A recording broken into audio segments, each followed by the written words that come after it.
Charlie Winfield of the Bulldog Initiative joining us right now. And like the Richard Cross upgrade today. Is that what I get? You're wearing a nicer suit than he normally. He does not dress like that. I am a little concerned that Mississippi State pulls in an $8 million gift, and the next time I see Charlie, he's wearing a nice new suit. Wait do you see what I'm driving? Wait, that a Lambo out there? Okay. What's going on? He's also got socks on, too, unlike Richard. Oh, yeah, Richard would be no socks. So yeah, he didn't wear socks ever. It's very anyway, that's he's just a terrible person. We'll just say it. I mean, I've got a million questions about. Well, I'm not going to throw inside on him here today. So no, go ahead, Michael. Sorry. We got a million questions, just so much involving you in the initiative and what you guys do. But let's start with the news this week: the $8 million donation that goes to Mississippi State, but it wasn't to the Bulldog Initiative. It was to the new thing, revenue sharing. So I guess I'll start here with this: when a fan sees Mississippi State football just got $8 million. That does not mean at the present there's $8 million to spend in NIL until revenue sharing happens. So the Bulldog Initiative is still very important at the moment, right? Yeah, it absolutely is. But, I think what you're seeing all across, and I think I'd say we see some of that $8 million. So, I'm curious about that too. So it works well. But ultimately, it is all going for the same intended purpose, and that's what things need to know is what are we doing to build out a better experience for student athletes, to make Mississippi State a more attractive place for student athletes to come. And I think one of the things that we are very, very fortunate about at Mississippi State is whatever challenges people may think we have, one of the things that we are not challenged in is relationships. And so Mississippi State has established the State of Excellence Fund. And what we are doing is preparing for the next wave, and it's coming. And in fact, you probably saw just a few days ago, the governor of the state of Georgia signed an executive order, said, hey, schools, you can pay athletes directly. And, I use the phrase sometimes in basketball, you got to be in triple threat position, right? You got to be able to move in a lot of ways. What I would say is, without getting outside my zone, we have established ourselves in a really good triple threat. We can move a lot of ways due to this generosity. So does that mean, let's say this thing going through Congress, it just dies down and it's stuck in committee or whatever for a couple of years. That doesn't mean that $8 million is just sitting there doing nothing, correct? No, I want to be real clear. This money is poised to provide assistance and to provide assistance when we are going to most need it, which, as I see it, is the end of November, 1st of December. That money will be very, very important to what we're doing. Okay. So with reading between the lines, I think we all see what Charlie is saying. Yeah. And so so many questions about this. This is so interesting because things are just changing all the time. As you mentioned, there's new state laws coming up. The judge at the settlement with the revenue sharing said no. She threw a curveball, didn't she? Oh, no doubt. So what does that mean now for you and the initiative when you saw that the judge didn't strike down the entire settlement but was like, this, and this can't happen, and I'm not signing it if that's going to stay in there? Essentially, when you saw that or read that judgment, what does that mean for you? Yeah, so, and the great legal answer, we don't know. There's a lot of maybe involved here, and it might be. And because if you think about it, there's a lot of different ways this thing could go over the next 6 months. We could see a collective or a rule that steps in that says, collectives, you guys are more or less out of it. And we'll see. It could become that, hey, collectives, you're back in business running full speed, and you're the only thing going on. My best guess, though, is that what we are going to see, whether it's through this judge, whether it's through governmental order, what have you, is more and more we are going to be moving towards collectives taking on a different approach, being the sport, dealing with fewer people, and you're going to see schools themselves taking more and more of the NIL as we kind of think of it now and bringing it in-house. And if you think about it, they're the most structured group to be able to do that. They've got, you go to Mississippi State, they've got 4 psychologists on staff. They have financial advisors on staff. They have all these resources they can provide. And so you can bring it in their normal daily existence and provide a lot more guidance and background. I think that's where we're ultimately headed. So that sounds ultimately a lot more easy to digest. as somebody that's going to be giving to Mississippi State or to the collective or whoever that person may be and where they send their money, right now it's very difficult to digest. Wait, hold on, you're asking me to give to the initiative, but now there's this new fund. Which one should I give money to, and where's it going to go, and how's it going to get divvied up? If it's brought in-house and it's public and transparent like you're talking about, I assume as a donor that's so much easier to be willing to give your money to, or at least understand where your money's going, right? Yeah, it feels like it will be, but hey, look, collectives are still going to matter. They're not ready to pack them up just yet. Right now, Charlie Winfield still with us, the head of the Bulldog Initiative. In case you missed it, we talked a little bit about that $8 million donation and what it means and where does it go and things like that. Let's turn the page a little bit to. Let me just say this because I know there's been some few questions, and yes, it will help what we are doing. It's going to help Mississippi State and the Bulldog Initiative in their efforts come time. So on the Bulldog Initiative front, what is so interesting about college sports today, and some people hate it, some people like me find it interesting, when times are tougher, and there's no secret that the football team is off to a rough start. The best way out of it is to have more money available. That's the best way out of a situation in college sports today.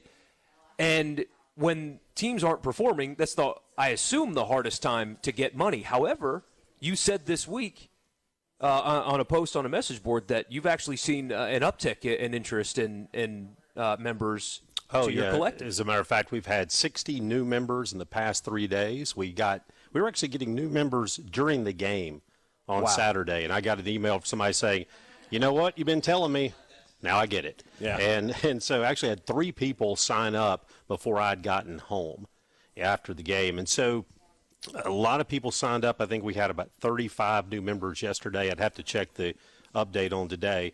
But look, I used this phrase the other day. It's kind of like a boxer, man. When things get tough, you can either have your corner, throw the towel in and quit, or you can answer the bell and keep going. And right now what we've seen with Mississippi State fans is they're answering the bell and they're stepping up. And look, I know you guys keep up with baseball. It's not always just outspending people. If it was, my Yankees would have won a title since 2009. But what you have to do, you got to be smart, but you got to have the resources, and you got to give people a chance to compete.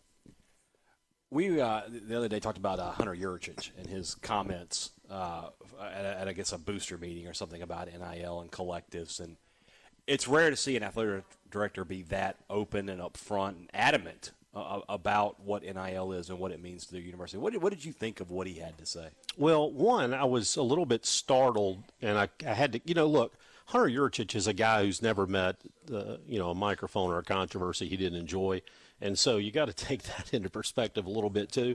But you go back, if what he is saying is true, that they only have 1,000 members, then we can take a lot of justifiable pride at running about 4 times ahead of them, right? Wow. And so if that's where Arkansas is, and I have a hard time believing that, but look, you have different types of leadership, right? You have inspirational leadership that says, come on, we're going to do things. And then you have the leadership of fear, and that's where they are.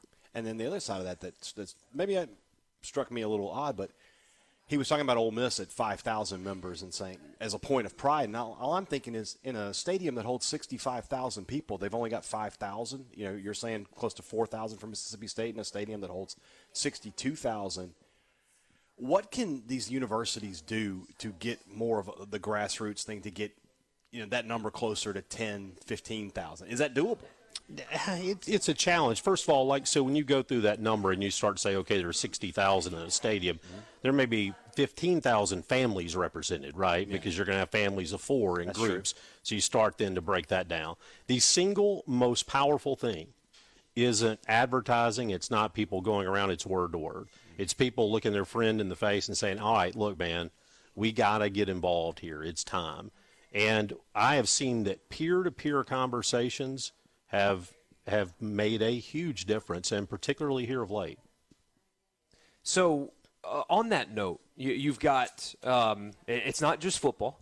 There are other sports on campus at Mississippi State that have major fan attention. Mm-hmm. Do you run into fans wondering, is it the best use of funds to invest in basketball?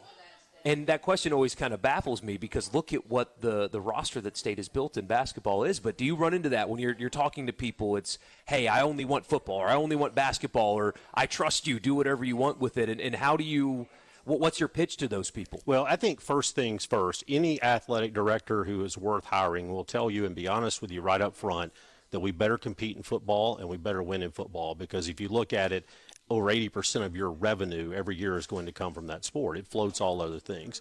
So I think you have to start with this fundamental understanding, number one, that you better figure out a way to get good in football and put the resources you need to. And I'm really happy that we are headed in the right direction there. But beyond that, there are other things that bring happiness and excitement to people. Basketball is one of them, and it has a significant revenue component. And we are fortunate at Mississippi State to have a lot of people that care about basketball. And I love telling people when they ask about the health of the Bulldog Initiative, well, you don't add Riley Kugel, Kanye Clary, Claudel Harris, Michael Nwoko, Jeremy Famina, and you could keep going on, R.J. Melendez, who started in this league a year ago. And look, I can't tell you how many times I woke up last year after a game talking about how good Josh Hubbard was going to look in Kentucky blue. Mm-hmm. I was going to ask you about that. I was just about to say that to you.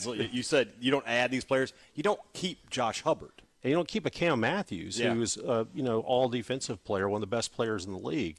And, but look, having a coach like Chris Jans helps too, right? Because it gives you something you can sell, and that is a team and a program that's been getting better.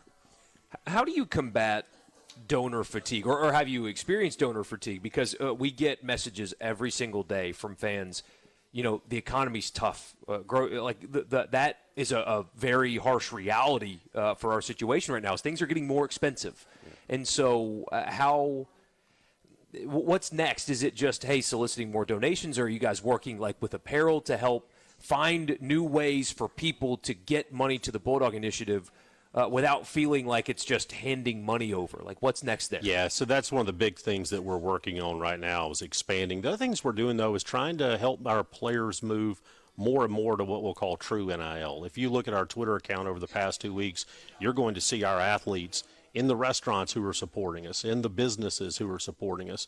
And that moves it back and kind of positions things, too, for the next generation where that becomes a thing. But no, partnerships are a huge importance, and we think what we've done on the apparel side, all those things matter. We have businesses in town that round up, and all those things matter, and they make a difference incrementally. I would love to see the statement from Obie's one day. The Bulldog Initiative, 28 cents, 31 cents, 13 cents. I mean, you're right, though. It does add up over the course of a few months and years and so on and so forth. Do you think – is there a time that could come where the university has to tell its fans, look, if you have to make the choice between coming to the game this weekend or sending the Bulldog Initiative or whoever money, we're better off with you sending the money to the initiative than coming to the game? Is that a possibility? I hope not. I don't think so. I don't think Mississippi State would ever let that happen, because nothing at all can replace the experience. It's why we still go to games. Yeah. It's being there means something. So I don't think we'll ever see that point. I think where the trade-offs come are in different places, and that is, look, go back to my Yankees a minute. They won 4 out of 5 world championships in the late 90s, and Yankee Stadium was a dump, okay?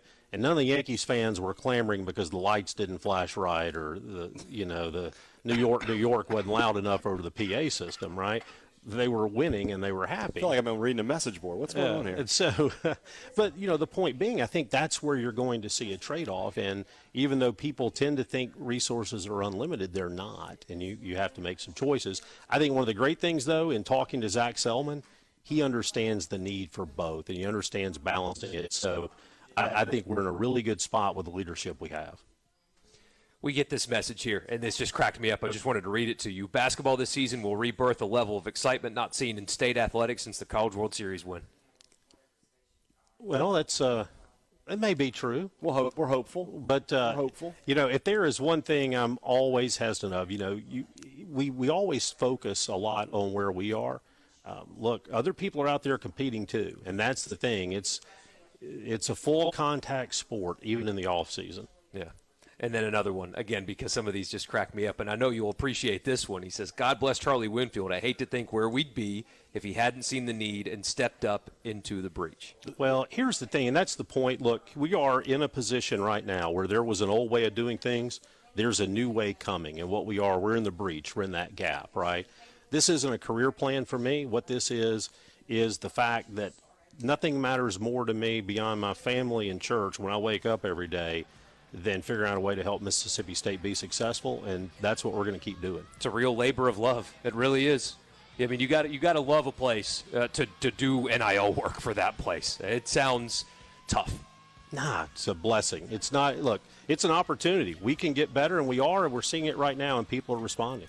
Yeah, he says it's a blessing, but I guarantee that phone that's turned over has 7 unread messages on it right this second. Thank you so much for joining.